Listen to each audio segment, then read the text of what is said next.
દિવસથી પોતાના જ નિવેદનના ઠેકાણા નથી.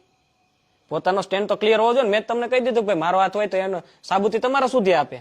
બગદાણા વિવાદમાં થયો સૌથી મોટો ખુલાસો, કેમ કે હવે જયરાજ આહિરે છોડી છે ચુપ્પી. અને મિત્રો, જે નવનીતભાઈ જયરાજ આહિર ઉપર જે આરોપો લગાવી રહ્યા હતા, જે પણ કહી રહ્યા હતા, એ બધું ખોટું છે. કેમ કે જયરાજ આહિર અત્યારે બોલી રહ્યા છે કે જો જે નવનીતભાઈ સાચા હોય તો તેમના પુરાવા જે આપે છે એના ઉપર સાચા રહે.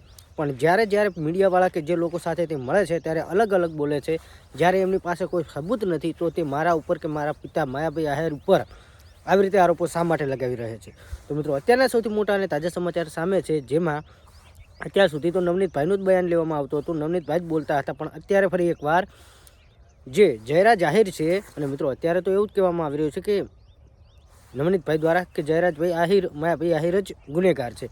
પણ મિત્રો, આના વિશે કહેવા માગે છે જયરાજ આહિર કે જો ખરેખર મેં કરાવ્યું છે તો સબૂત લાવો, બાકી તમે જે બોલી રહ્યા છો એના ઉપર ઊભા રહો. પણ મિત્રો, અત્યારે સૌથી મોટો ખુલાસો એ થયો છે કે નવનીતભાઈએ પણ એવું કહ્યું છે કે એસઆઈટી ટીમની તો ખાલી રજૂઆત બનાવવામાં આવી છે, બાકી કોન્સ્ટેબલ હોય ને એને પણ ખબર પડે કે આ બધી ઘટનાની પાછળ જયરાજ આહિરનું હાથ જ છે. એમ આવું પણ બોલી રહ્યા છે નવનીતભાઈએ. તો શું મિત્રો, ખરેખર આ એસઆઈટી ટીમની રચના કરવામાં આવી છે છતાં પણ નવનીતભાઈને ન્યાય નથી મળવાનો?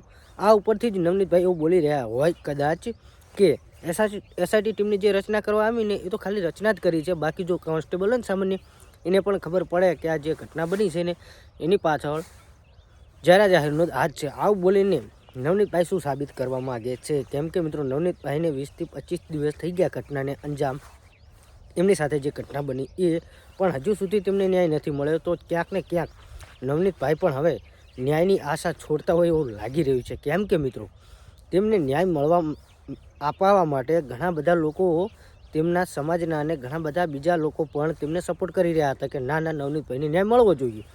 પણ મિત્રો, 20 થી 25 દિવસ થયા છતાં પણ નવનીતભાઈને ન્યાય નથી મળ્યો. કે જયરાજ આહિર કે માયાભાઈ આહિરને કોઈ પૂછપરછ જ કરવામાં આવતી નથી. પૂછપરછ કરવામાં આવે છે તો એક જ નવનીતભાઈ. એસઆઈટી ટીમની રચના કરવામાં આવે છે તો પણ પૂછપરછ થાય છે નવનીતભાઈની. જો કોઈ મીડિયાવાળા જાય છે તો પણ જાય છે નવનીતભાઈ જોડે. જો કોઈ બીજા લોકો પૂછપરછ માટે જાય છે તોય નવનીતભાઈ જોડે. તો ખરેખર જે દેખવા માગે છે, જે નવનીતભાઈ કહેવા માગે છે કે ના, હું જે બોલી રહ્યો છું આની પાછળ ખરેખર જયરાજ આહિર ને માયાભાઈ આહિરનો હાથ છે, તો ત્યાં કેમ કોઈ જતું નથી? આ પણ મિત્રો વિચારવા જેવો મુદ્દો છે. કેમ કે માયાભાઈ આહિર કે જયરાજ આહિર આ વિશે કશું બોલવા જ માગતા નથી. જ્યારે મીડિયા સામે તમે જોશો ત્યાં પણ નવનીતભાઈ હશે, પોલીસ સ્ટેશને નવનીતભાઈ હશે, એસઆઈટી ટીમની સાથે નવનીતભાઈ હશે. તો જે લોકો સાથે પૂછપરછ કરવાની છે, જેનું સબૂત એકઠા કરવાના છે, એ લોકોને જોડે તો આ કોઈ જતું જ નથી ને. તો શું મિત્રો, ન્યાય નહીં મળે? હા મિત્રો, એવું જ લાગી રહ્યું છે. કેમ કે એસઆઈટી ટીમની રજૂઆત કરી ઘણા બધા બીજા આરોપીઓ પકડાય છે, પણ નવનીતભાઈનું કહેવું એવું છે કે જે મેન છે જયરાજ આહિર, એમની પાસે કેમ કોઈ જતું નથી? તો શું મિત્રો, જયરાજ આહિરને બચાવવા માટે માયાભાઈ કોશિશ કરી રહ્યા છે? તો મિત્રો, અત્યારે તમને વિડીયો બતાવવાનો છું, બાકી તમે હજુ કોને સપોર્ટ કરો છો? મિત્રો, આમાં સાચું કોણ છે? તમને શું લાગે છે? કમેન્ટ કરો. જયરાજ આહિર કે નવનીતભાઈ? કે નવનીતભાઈ કોઈના કહેવાથી જયરાજ આહિર અને માયાભાઈ આહિર ઉપર આરોપો નાખી રહ્યા છે? બાકી અત્યારે જે બોલ્યા છે જયરાજ આહિર, એ વિડીયો જુઓ અને તમે શું કહેવા માંગો છો કમેન્ટ કરજો. વિડીયો જુઓ. દિવસથી પોતાના જ નિવેદનના ઠેકાણા નથી.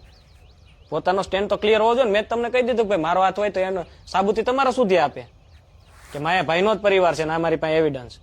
પોતે જેમ બોલે છે કે મારે આવા તકલીફો ચાલે છે બીજા લોકો સાથે, એમાં એમ નથી કીધું જયરાજ આહિર અમારે વાંધો હાલે છે કે માયાભાઈ સાથે હાલે છે.